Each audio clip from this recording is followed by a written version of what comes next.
Oh, you're slick. You investors in hate. You Saddams and you Bushes.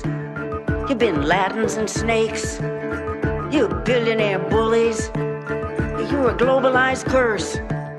You put war on the masses and then you... Coming to you live from the studios of KMUD, this is Heroes and Patriots. Heroes and Patriots is a program about national security, intelligence, and foreign policy. Today is Thursday, August 3rd, 2023, and we are very glad that all of you have joined us. It's 9 o'clock on the East Coast and 12 noon, on the West Coast and 12 noon on the East Coast. I'm Mary Massey here with co-host John SAKOWICZ. Hey, John. Good morning, Mary, and good morning to our audience listening to the broadcast live in Northern California and listening to the web stream across the country and the world. I'd like to dedicate this show to two people that passed away recently, Sinead O'Connor and Paul Reubens. Sinead O'Connor, of course, just a very courageous feminist, took on the hypocrisy of the Catholic Church and their crimes against children. And Paul Reubens, better known as Pee-wee. Pee-wee's Playhouse pushed the boundaries as far as it could back in the day. His 1988 Christmas special with LGBT performers such as Grace Jones, Kitty Lang, Cher, and Little Richard was really something to behold, as was hiring strapping, shirtless construction workers to build an extension made of fruitcake on the side of his playhouse. The world will miss both performers. Both were courageous. Both were people of impeccable moral character. God bless Sinead O'Connor and Pee-wee Herman. Thank you, John. Today's program will be archived at kmud.org and our program website, heroespatriots.org, plus social media. And if you would like to hear this show again or past shows, please go to the archives at KMUD or those other venues. Our engineer today is Dorothy Schaefer, and I want to remind our listeners that they can ask questions of our guests this morning. The number to call, 707-923-3911. We do want to hear from you. Please be brief and on topic, if you will. And let's get started. So for the next hour, John and I will be speaking with returning guest Norman Solomon. Mr. Solomon has authored a new book, War Made Invisible: How America Hides the Human Toll of Its Military Machine. Norman Solomon is an activist, investigative journalist, and author, and we are delighted to welcome back to the program. Good morning, Norman. Good morning. You know, our listeners are very familiar with your activism and investigative journalism. Let's start by telling us how this particular book came to be, and in writing it, what did you want us to know? It really came to be as a book because for the last decades now, the United States has been involved in wars that have increasingly been away from the vision of the public. Those are people in the USA who pay the taxes, who in our names see or mostly don't see what's being done with the Pentagon's might. We've had escalating spending for the military, while whether you live in Humboldt or Mendocino County or anywhere else in the United States, you don't have to go very far to see the absence, the shortage of adequate health care, education, housing, infant care, elderly care, so much else. And yet the United States, while that deficit is taking lives and degrading lives in our own country and elsewhere, really, we've been having an enormous number of wars going on in various venues, usually hidden from the public. So that's why the first words of the book written really were the title, War Made Invisible, because as time has gone on, we know less and less about what's being done with the Pentagon's firepower. Right. And when do you notice the shift of the public being that this is veiled from the public. When did you notice that? Has this always been the case, or is it just worse now? Or tell us about that. It's worse now, and yet, to be blunt, we've always been kept in the dark about the realities of war. Some of that is just built into the fact that, despite the myth of television bringing war into our living rooms and so Right. forth, we are virtually clueless if we are watching, listening, hearing about war, what it's actually like for people who are in the midst of a war zone. So that's part of it. But a big and increasing part of it is that what Eisenhower called the military industrial complex, what we could now extend to call the military industrial intelligence surveillance complex, while extremely lucrative for the few, is extremely damaging for the many, and more, as you were alluding to, behind the veil. So behind that veil, we're getting less and less coverage of what the United States is doing with its military might. It's become white noise. After 9/11 and the October 2001 U.S. attack on Afghanistan, there was appreciable media coverage. I'm not saying the quality was good. I'm not saying that we learned very much about what really happens when bombs go off in people's lives, but we did have an awareness through media and political speeches and so forth that the United States was engaged in war. But as the years and now a couple of decades and more have gone by, as the so-called troops on the ground have become less and less Right. In quantity, we've had more and more reliance on air power. And this is one of the conceits of the U.S. media and political establishment, and frankly, that individuals in the United States are encouraged successfully to internalize that if somebody loads a trunk of a car with explosives and drives into some location and kills a bunch of people, that's really a horrific crime, which I certainly agree it is. But if the U.S. Air Force sends drones or drops gravity bombs on various areas, including killing civilians, that's off the media radar. It's not considered to be a big deal. And if anything, it's often glorified by the media and political powers of the United States as being actually a very patriotic activity. Right. It feels anonymous to we citizens here, and it's even with the drones. They're now being deployed without really human being, as you say, boots on the ground or flying over. It's drones. How has the major media outlets are they complicit in this hidden toll? And why are they complicit?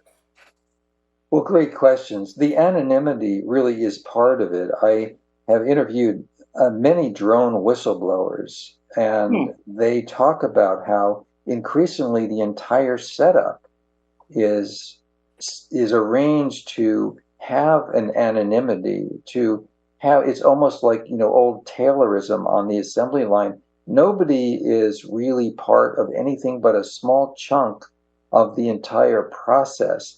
And that is both technologically, politically, as well as psychologically, quite helpful to the war makers to numb people, to get rid of any moral, ethical, spiritual accountability whatsoever for what's being done. News media definitely part of that process. Whistleblowers getting short shrift in media. There's somebody right now in prison, Daniel Hale, a U.S. Air Force whistleblower who was responsible through leaking information, official documents to the Intercept media outlet, showing that the vast majority of U.S. drone strikes were killing civilians, and yet very little U.S. media coverage. I know on Heroes and Patriots, you have been covering such issues, Democracy Now! Has been covering it, but in terms of mass media, very little coverage, and that is because of, in so many other ways as well, the relationships between the mass media of the United States and the war-making institutions, very tight, sharing the same basic assumptions, quibbling over tactics perhaps, but tinting the window on the world red, white, and blue. As for why, that also is a very key question. I address some of that in the War Made Invisible book. It's extremely profitable for the wars to go on. This has been a tremendous boon ever since 9/11. Always has been profitable, the war profiteers, but increasingly it's been a very steep escalator in that way. And the major media outlets are part of a broader economic system. I want to emphasize this is not a conspiracy. It's something deeper and more structural than that. This is corporate capitalism. This is the way that the United States government and large companies, for instance, names we know, Northrop Grumman and Raytheon and Boeing and so forth, they're making a killing, literally and figuratively, and thousands of subcontractors as well. Yeah, it's those are two. There are two issues I'd love to explore with you before we get to your book, War Made Invisible, and that is war as a business, war as an industry, and war as an addiction.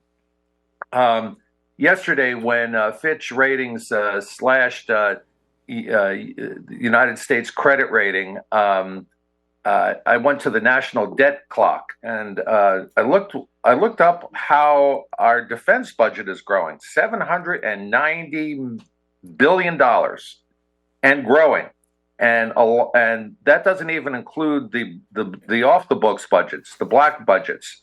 I remember when we interviewed former Defense Secretary Bob Gates years ago. And he said, war is a business and business is good.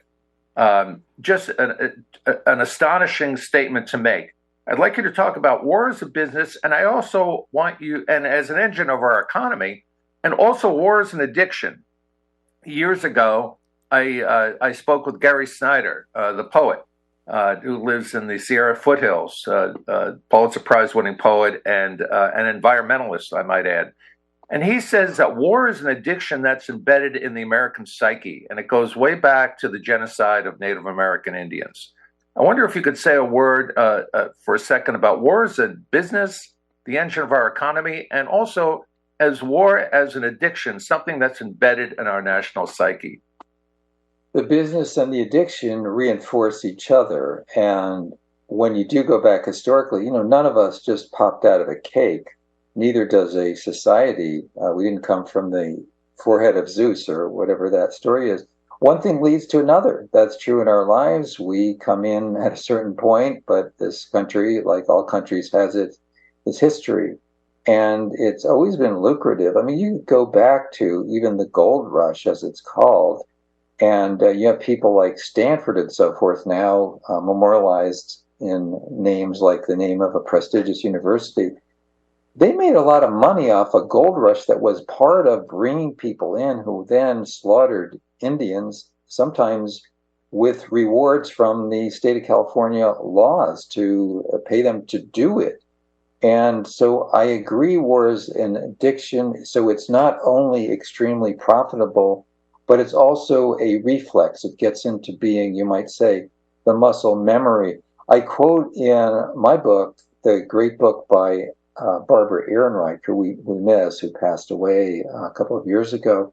It's called Blood Rights. It came out in 1999. And she talks about how the phrase a life of its own, we might call it the death of its own, is quite appropriate for war because war becomes a reason for more war. It's a momentum that can't stop. It's a mentality. Right. It's built into the political economy of the country and the politics of the country. And so complacence is the absolute enemy of awareness here. And it's almost shocking to see the websites of many self-proclaimed progressive candidates or incumbents for Congress, and you go to their issues page, and there's no mention of not only foreign policy, no mention of war, no mention of the military budget, which accounts for more than half, about 55% of the entire discretionary budget of the United States. We should, and I allude to this in the book, we should not call this a defense budget. We should not call it defense spending. It is military spending.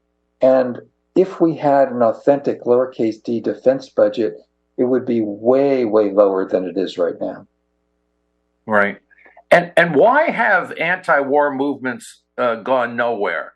I mean, in retrospect, we know that the Vietnam War was a false flag attack. The Gulf of Tonkin was a false flag attack. That premise of war was literally manufactured. We know that there were no weapons of mass destruction in Iraq. We know that Osama bin Laden was never in Afghanistan. He was in Pakistan, but yet we had an 18-year war. Why have anti-war movements gone nowhere? And in your book, you talk about the effort after World War I to outlaw war and to stop what you call the industrial slaughter in war. Why has it seemed that anti-war movements have gone nowhere in the United States?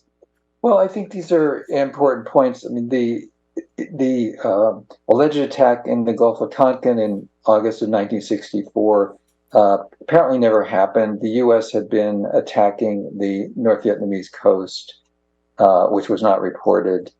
As you say, there were no weapons of mass destruction. I don't know myself whether Osama bin Laden was ever in Afghanistan, but even if he was, there was zero justification through either logic or international law for the United States to attack Afghanistan when actually not one of the 19 9/11 hijackers were Afghans at all. And besides, there are some precepts about aggression, and the Nuremberg tribunals after World War II described aggression as the supreme international crime. It's a crime against humanity that the United States and other countries, but especially the United States in terms of magnitude, has been doing. So this is a process that we continue to be dealing with. And John, I don't know if there are other aspects of your question that I ought to be addressing here. No, it just seems that something seems to derail or diffuse anti-war movements in the United States. Yes. Well, I think the entire culture mitigates against. And for instance, the mass media journalists, many of the famous people, and these are folks you will hear on All Things Considered and Morning Edition. You will hear them brought in on the PBS. Who might they be, Norman? Let's just list so we know who you're speaking of. Well, let's talk about New York Times and Washington Post reporters. Okay. Let's talk about programs such as Fresh Air. We'll bring in someone like Thomas Friedman, the pundit, who won a Pulitzer Prize for his commentary. In my book, I talked about how he, for instance, during the bombing of Yugoslavia in 1999, said repeatedly in his columns that the United States should be bombing civilian infrastructure, which is a war crime. Friedman said that if the people in Serbia didn't want to be bombed back to 1950, they could be bombed back to the 18th or 17th or 16th century. This is sadism that is masquerading as a sage commentary. And that's just an example. I mean, you could go down the list. Let me just give an example of the Fresh Air program hosted usually by Terry Gross. And you can go down the list of reporters and journalists who've been brought in to talk about Ukraine, talk about Afghanistan, Iraq, nuclear weapons, U.S. foreign and domestic policy, bearing on what the Pentagon is doing.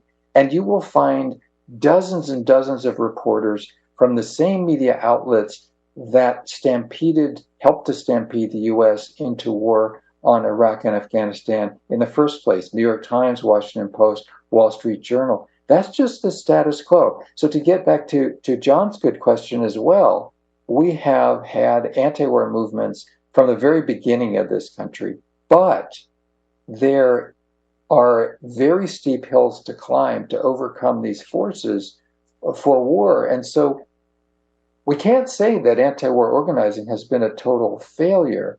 A great example is in October and November of 1969, there was a tremendous outpouring. I'm just old enough to have been at the October and November 69 demonstrations in DC, upwards by some estimates of 1 million people participating on the same day around the country. And we now know that Richard Nixon was planning to largely had already decided to use nuclear weapons in Vietnam.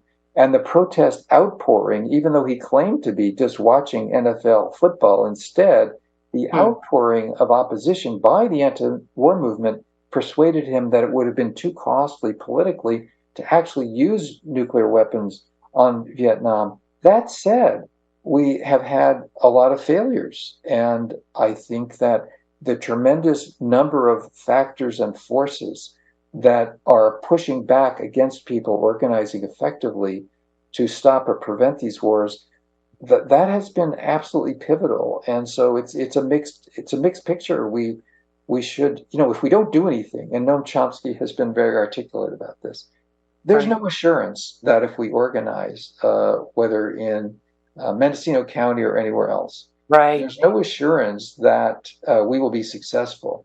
But there is assurance that if we don't do anything, we will not be successful. It's 23 minutes past the hour. You're listening to Heroes and Patriots, and our guest this morning is Norman Solomon. He has authored a new book, War Made Invisible: How America Hides the Human Toll of Its Military Machine. You alluded to deficits earlier in the program, and I'm assuming these deficits are both here in the U.S. and abroad in the citizenry of the countries that we are at war with. Could you describe what you wrote in your book about the human toll, both here and abroad? There are the numbers, and then there are the human realities, and they're both, I think, very important for us to try to grasp. I cite a set of studies that really get very little mass media attention. Politicians on Capitol Hill don't talk about them.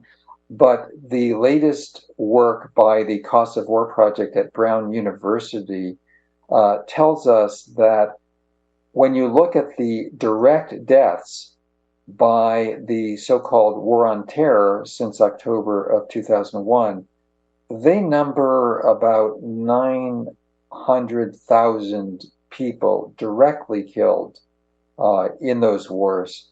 When you extend that to the indirect deaths from those wars, the destruction of sanitation, of infrastructure, and so forth, the number jumps up to 4.5 million. So here we have, in response to the horrible crime of 9/11, almost exactly official number being 3,000 people, you have 4.5 million people who have died as a result. This is the American power to use displaced rage to kill people in many different countries. And one of the main points of my book is that we have, through our culture, through our media and politics, and frankly, internalized by so many people in the United States, left, right, and center, we have essentially two tiers of grief. One is us. What happened on 9/11, when American troops die, when the caskets come home draped in the American flag, these are the people in the tier of grief that we're told over and over again really matters. And it does matter. We should have tremendous empathy for those Americans who have been killed in warfare on 9/11, the loved ones left behind. There's a second tier of grief. That's people who have suffered, who've been injured, who have died, who are grieving the loss of loved ones as a result of the U.S. firepower from the Pentagon. And it is tacit in U.S. media and politics and culture, including our culture, where we live here in California, that that tier of grief is insignificant. Those are non-persons virtually. We might see some reference to them or very occasional human interest story, but basically those people don't matter. This is a worldview that is morally, ethically, and spiritually corrupt. You two with us, Norman? Yes, I am. Oh, okay. Yeah. Okay. It's 27 minutes past the hour. We're going to pause briefly and then reintroduce our guest, and hopefully you'll have some questions for him. Dorothy? Parasites, you just sacrifice the poor. You got the cutting edge weapons, but your scam's still the same as it's been since the Romans. Yo, it's the patriot game. Yo, that's the war racket. It's the war racket. It's the war racket. And it is the war racket that we're speaking about this morning. Of course, that's Buffy St. Marie's War Racket. It's our theme song. We often talk about the racket of war and its effects on our country and abroad. 27 minutes past the hour. This is Heroes and Patriots, and I'm Mary Massey, joined with John SAKOWICZ. And this morning we're speaking with Norman Solomon, whose new book is called War Made Invisible: How America Hides the Human Toll of Its Military Machine. If you would like to ask a question of our guest, that number to call 707-923-3911. John? Well, I'm starting to get email questions for our guest, Norman Solomon, who we're very happy to have over our email account here. And one question comes from a Vietnam vet who says, I read Norman's book, was very interested to hear about his thoughts about a quote-unquote embedded journalist. When I served in Vietnam, we had embedded journalists, but they were service members. And this particular individual, who I know was one of those service members who, along with his M16, was given a camera. So he was both a fighting soldier and he did reporting for Stars and Stripes and the military radio station there in Saigon. Now we have civilian journalists come in who can be controlled by the military. Norman, you spent quite a bit of time in your book talking about embedded journalists and how that serves to or disserves the interests of truthful reporting in war. Could you please elaborate? Yes, and I want to say that Vietnam veterans, through forming the organization Vietnam Veterans Against the War, were very important in bringing information back to the United States. The Winter Soldier investigation or hearings and others, we really have to find other ways to convey to the people of the United States what the wars have really been.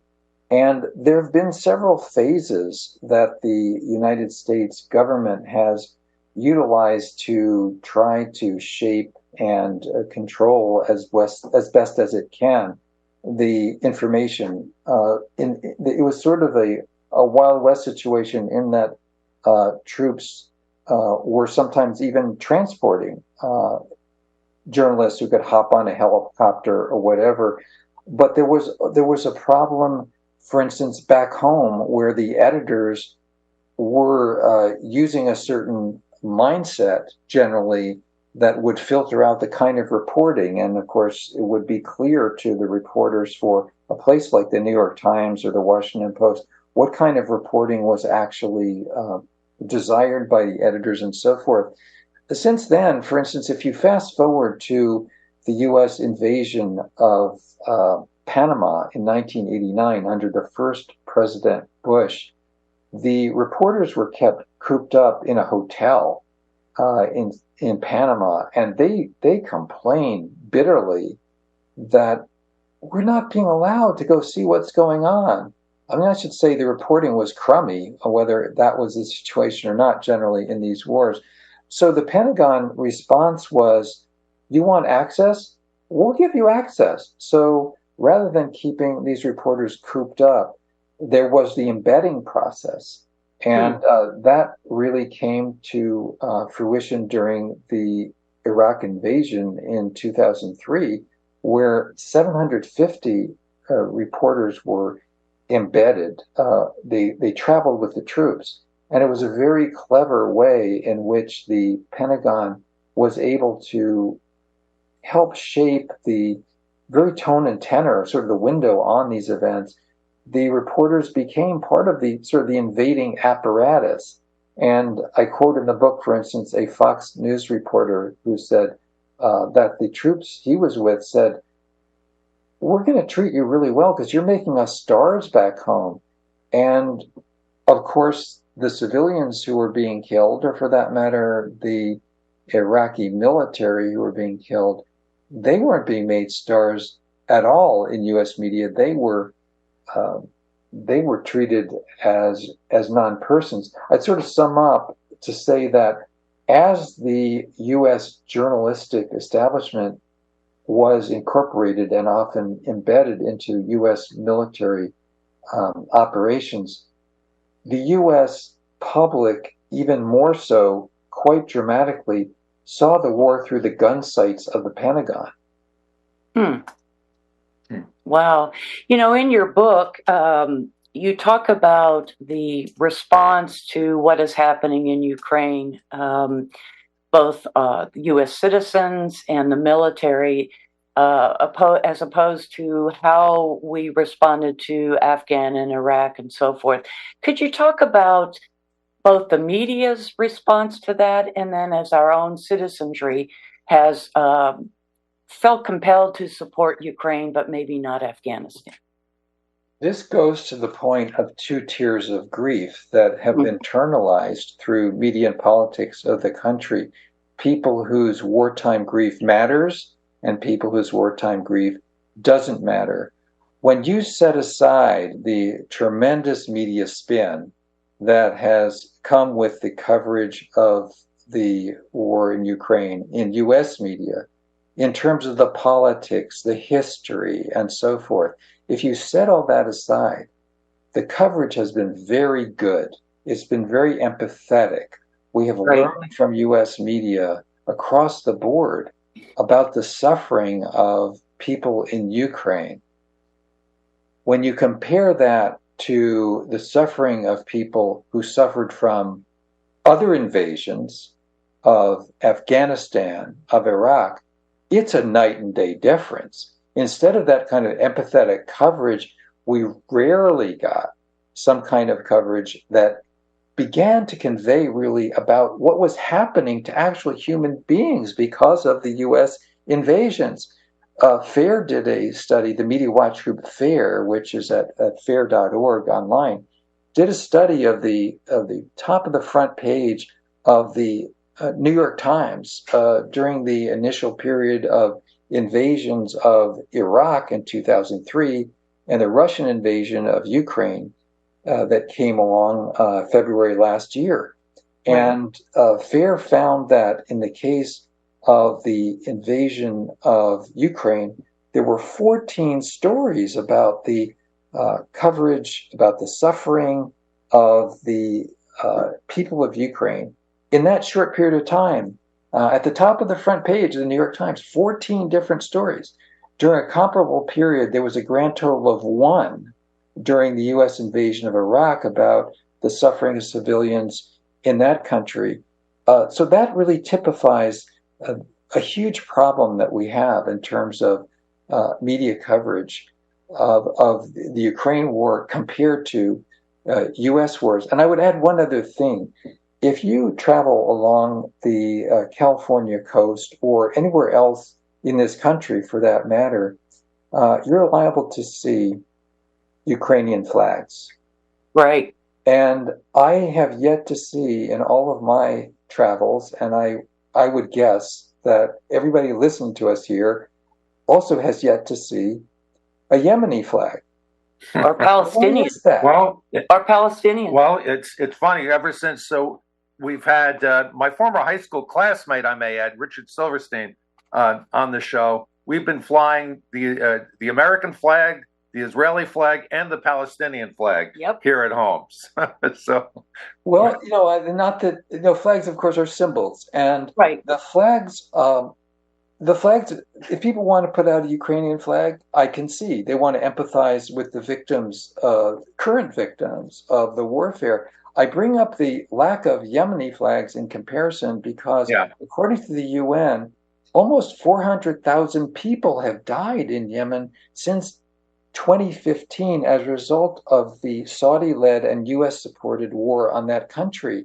So we might say, gee, that's not happening, even though the flag flying is not happening, even though the United States is involved in the slaughter in Yemen. I think we could take it a step further. The flags are not being shown in empathy for the people of Yemen because the United States is involved. Yeah. Norman, I have another question that came. Actually, we're getting a flood of questions. This is a very good question. It's a little on the longer side, but I want to include the quotes. And it goes to the point as to who's really running things, who's really governing. Here's the question. Former Senator Daniel Inouye, the highest-ranking Asian-American politician in the U.S. history, once said, quote, "There exists a shadowy government with its own Air Force, its own Navy, its own fundraising mechanism, and the ability to pursue its own ideas of national interest, free from all checks and balances, and free from the law itself."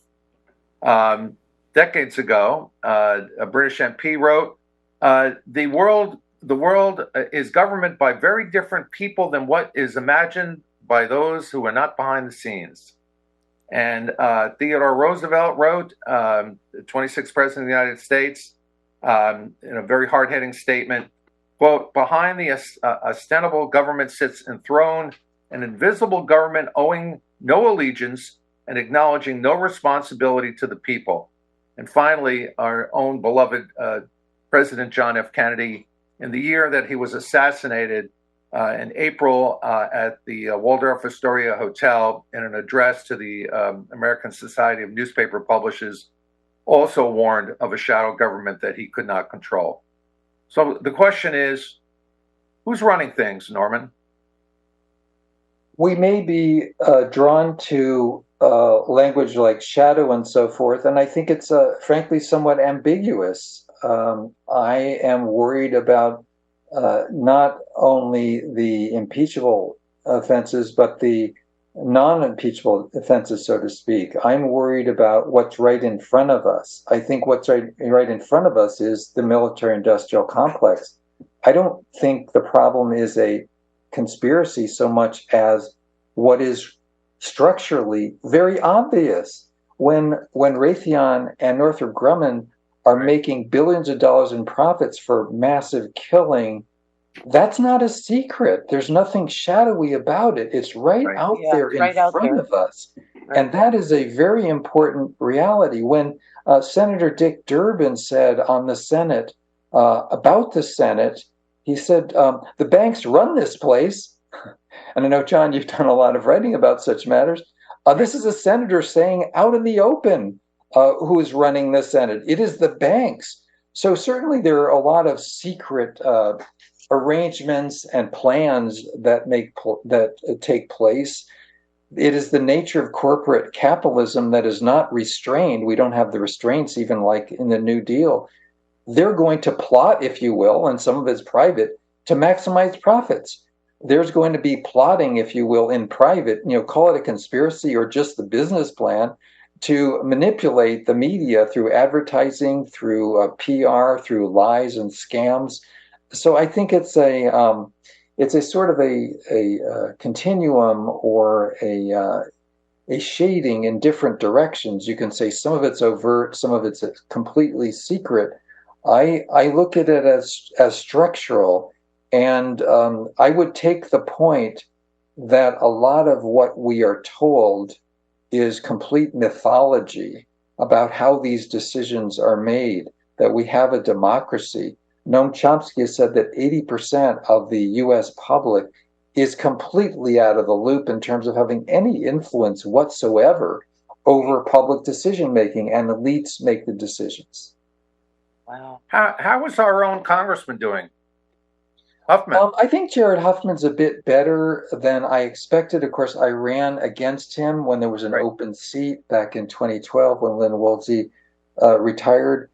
Sometimes he does some good votes around the question of military spending. Occasionally, he does a good vote in support of Palestinian rights. Sometimes he goes along with the flow. He hasn't challenged the tremendous dumping of billions of dollars worth of weapons into Ukraine without the slightest semblance of diplomacy from the Biden administration. And so we're really not well represented in terms of someone in Congress, and this goes both to Jared Huffman and our two senators. We're not well represented by anyone who's willing to challenge what Martin Luther King Jr. called the madness of militarism. The only changes are going to come the more we can organize from the grassroots. Right. And I think I've already publicly apologized for not supporting you way back when. I should have, and I would support you if you decided to run again. No question. We were absolutely. Which brings me to the question, and this is also something that a listener has just emailed in. Why do progressives seem to be such a disappointment when it comes to the anti-war movement? It's a good question. It's now become a crucial question. And the bubble on Capitol Hill is just so powerful. We're really lacking the voices of elected folks. And some of them do good things. I think Pramila Jayapal, as chair of the Progressive Caucus, when she isn't busy caving in to the White House, does some good things. We have my favorite people in Congress are Rashida Tlaib, Ilhan Omar, Cori Bush, Jamal Bowman, the Squad, and more. But the pressures are tremendous. And when you get sort of caught in the vice between the so-called party leadership and the mass media, the punditocracy, the Beltway environment, it's very difficult for people, the grassroots, to create sufficient counter pressure. I'm reminded of something that Martin Luther King Jr. said about civil rights leaders, some of whom were doing good work. But he said the establishment leaders of movements, they are supposed to represent the movement to the establishment, but they usually end up representing the establishment to the movement. Mm-hmm. That's the problem with members of the Progressive Caucus. And that's why I think we need to assert ourselves. You know, they work for us. They have their job to do as they see it. We have our job to do, to organize, to do media, to have programs like this, to do networking in the communities where we live. And sort of as an aside, Mary and John, I'll mention this in passing, for 10 of the last 12 years, I was an elected member of the California Democratic Party State Central Committee. And for the first time in a dozen years, I decided early this year not to run for a 2-year term. I decided not to run, among other things. I, of course, had other things I wanted to work on, but because the chair of the California Democratic Party in the last 15 years has gotten worse and worse. We've gone through several of them.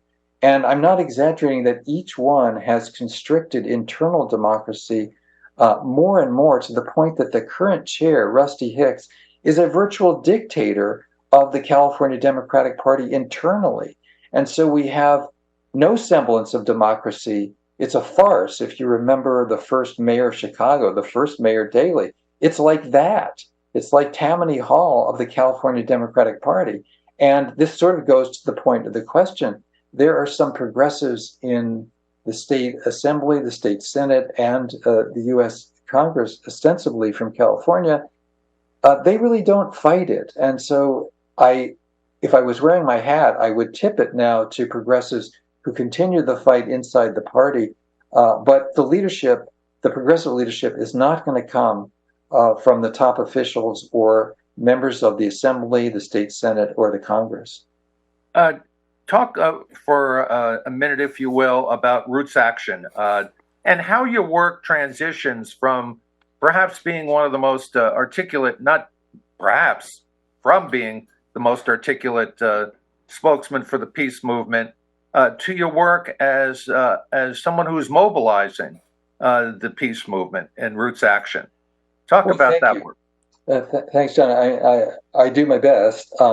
I think that organizing is so crucial and is also difficult. And so I'd really want to, give props, as the saying goes, to everybody listening. And I know there are many who are organizing. They're doing work in communities. It's a very challenging terrain that we're in. And in the last dozen years, I've really doubled down on my organizing efforts. My colleague, Jeff Cohen, who founded the Media Watch Group FAIR, and I co-founded rootsaction.org a dozen years ago because largely we saw that online activism was very important. We had moveon.org, which became really large. And when a Democrat was in the White House, they set aside their anti-war work, and we thought that was ridiculous. I met people in Afghanistan, they didn't care whether a Democrat or Republican was in the Oval Office when they got bombed, courtesy of U.S. taxpayers. So we thought we needed an online activist group that didn't defer to or set aside certain principles depending on the party affiliation of the president or members of Congress. So we founded rootsaction.org. With 0 online supporters on our email list. We now have 1.2 million, and it wasn't magical. It was just step by step, day by day, doing multi-issue activism. And I would really invite and urge everybody listening to take a minute or so, go to rootsaction.org, that's ROOTS, action.org. And at the top, you can just enter your email address and zip code, and we'll send you action alerts as to ways that we can work together, and there are a lot of ways to do that. Yeah, it's really essential. Yeah, we heavily promote it on our shows, and you can talk the talk or you can walk the walk. And my friend, you walk the walk. And I wanted to ask you, Norman. You mentioned the military machine, how everything is in place with the media and the Pentagon and so forth. Within that structure, is there any diplomatic relations or negotiations or communications, or is that just non-existent in the current structure? There may be some back-channel communications going on between the U.S. and Russia, but there's been such a terrible falling away of any semblance of sanity. I was lucky enough to be friends with the late Daniel Ellsberg. He wrote a brilliant book, The Doomsday Machine, came out about 5 years ago, and he begins it by quoting Nietzsche, who says that insanity is rare in individuals, it is common in groups and nations. And we have madness going on. Earlier I quoted Martin Luther King Jr. We have madness now in terms of the U.S. government and the public approach and attitudes towards Russia. I don't like Putin. We should condemn the invasion of Ukraine by the Russians. The fact is, for instance, in 1967, President Lyndon Johnson hosted the head of the Soviet government at Glassboro in New Jersey. It was called the Spirit of Glassboro. And the Russian government, the Soviet regime, was far more repressive than the one now in Russia. And yet, Lyndon Johnson and Alexei Kosygin had days of meetings. It's something called diplomacy. And They recognized and said out loud that we have a common interest in the world not blowing up. And you wouldn't know that we have had a common interest in the world blowing up if you watch MSNBC, for instance. The big problem with the invasion of Iraq 20 years ago was not Fox, although Fox is terrible demagoguery. It was the New York Times, the Washington Post, MSNBC, CNN. They pushed us into that war. Likewise, in the last few years, this drum up of hostility towards Russia to the point that it is totally obscure that we have a common interest for the next generations to not blow up the world with nuclear weaponry, that is just set aside. And so we again have the opportunity, the responsibility, the imperative to organize and insist that diplomacy must not be a dirty word, and that we have to resurrect the concept that we have either nonviolence or we have oblivion. Norman, going back to your book, I have a question here from. Actually, he's not retired. He's still in the FBI's. I probably shouldn't identify him. And anyway, let's just say he's an FBI executive. But to your book, How War is Made Invisible, he mentions that so much is classified that should be public information, and so many people get security clearances just so that they can be controlled. So the flow of information is controlled. The flow of information is controlled by too much classified information, and by having too many people needing security clearances. Do you agree with that? I completely agree. And there's a huge amount of overclassification. And the result is that there's officially a kibosh on info. This information overwhelmingly is not classified to keep it from foreign quote unquote enemies. It's to keep it from the people of the United States. That's what the Pentagon Papers case was all about. The former senator, now passed away, Daniel Moynihan, pointed out 25, 30 years ago that if the leaks of classified information weren't occurring, media and politics would almost grind to a halt in Washington. That's one of the paradoxes, that, there's this huge overclassification, and then in certain cases, you have vindictive prosecution of people such as Chelsea Manning, and now as the publisher, Julian Assange, who has committed the crime of journalism, of real journalism, and yet we have routine leaking of information by high government officials in the White House and Congress. They're constantly giving out classified information, and that is a key theme of the book. And I talk about how whistleblowers are imprisoned, prosecuted, persecuted, and I do want to add that I've had, and this program is an example, I've had tremendously receptive responses from progressive-minded journalists who have recognized that the War Made Invisible book really breaks some new ground. I mean, that's, as the author, that's my opinion anyway. And we've gotten wonderful reviews from Truthout, Truthdig, Responsible Statecraft, FAIR, the Media Watch Group, as well as the book industry, glowing starred review from Kirkus Reviews, Publishers Weekly. I won't go on. I'm getting to the point that not a single corporate media outlet has reviewed this book since the 2 months that it came out. And so that's just an irony I'm familiar with. I've written previous books about media bias. The very bias that we're describing is a bias that then will not even address the documentation that we provide to show the bias in the first place. Yeah, and your publisher, was it Simon & Schuster? This one is the New Press, which is a great nonprofit, and I really enjoyed working with them. Yeah, well, I want to say here and now, and I do this for very few of our guests who are pitching books, I would like to, and our engineer is also our membership director, I may add, I will buy some books for the station, Dorothy, to hand out as membership premiums during Pledge Drive. So, Norman, we love you. We love you as a person as well as an activist. You're the real deal, man. And we're happy to have you on the air, but we're also happy to be giving your book away during Pledge Drive. Well, Mary and John, you keep on keeping on, which is really what it's all about. Effective journalism and activism is never about flash in the pan. It's about putting one foot in front of the other for days, months, years, and decades at a time. So thank you for doing that. Yeah, it's hard work. I've been doing this since 2007, and Mary joined me about how many? 2017.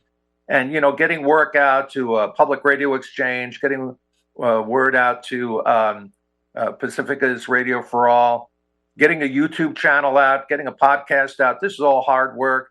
And, it's all volunteer work. But we're joined by real American heroes, real American patriots like you, like Matt Ho, like Dennis Fritz, like Colleen Rowley, like Ray McGovern, like so many people we get from the Institute of Public Accuracy. So thank you so much, and we're happy to promote your book. Thanks so much. Thank you, Norman. Our guest this morning has been Norman Solomon. He's authored a new book that we encourage you to receive, War Made Invisible, How America Hides the Human Toll of Its Military Machine. That's our show for today, but I do want to talk about Avi Loeb. Oh, yeah. We've got a great guest in the 31st. Dr. Avi Loeb. He's the chair of the Astrophysics Department at Harvard. He's been on the front page of the New York Times a couple of times this month alone. He is probably the nation's leading UFOologist, and he's not a kook. No. He directs the NASA Galileo project. He's got an endowed chair at Harvard, and he's our guest on Thursday, August 31st, 9 to 10 a.m. So we hope you'll join us, and that is our show, for today, and we thank you for tuning in. We'll see you in about 4 weeks. And we thank Norman Solomon once again You bet. for being on the show and doing all the great work he does.